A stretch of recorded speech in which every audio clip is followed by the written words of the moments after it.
Hello guys, today's video gagawa ako ng ice cream on stick. So tatlong ingredients lang ang nakikita nyo dyan, ang Oreo, Nestle cream at ang ating condensed milk. So ayan ang aking Nestle cream, bale chinild ko yan guys ng 8 hours sa fridge. Pwede din siya sa freezer guys for 3 hours lang. Tapos syempre ihanda ko ng aking Oreo cookies. Didikdikin ko siya para maging pino at ihahalo ko mamaya sa ating ice cream. So ito yung aking nasa cream guys na chill. So gagamit ako ng ating so nasa low speed ko siya guys. Pagkatapos ng low speed, ilalagay ko na siya sa high speed guys para maging double ang volume niya.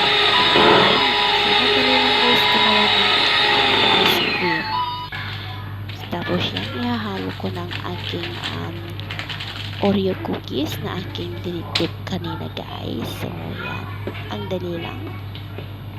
I-mix lang natin. So gumagawa ako naman ganitong desserts kasi yung alaga You have the Oreo there just now ready, right? So kailangan nating pasayahin ang ating mga alaga.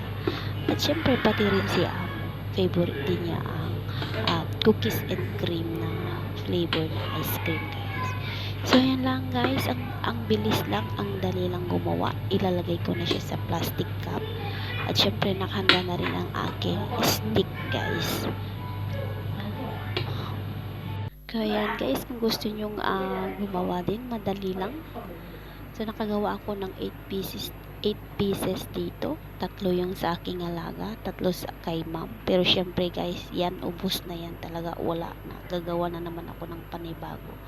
Yummy. So ito ang aking alaga. Is it yummy, Minchi? Hindi pa na ako nalalagay You sa rate freezer, it? gusto niya ng kainin. 0 to 10. Thank you guys for watching. Come Hope on, you like rate this it. video. Huh? Comment, Rate. like, and share. 0 to 10. Salamat. What's the score? 10. Wow!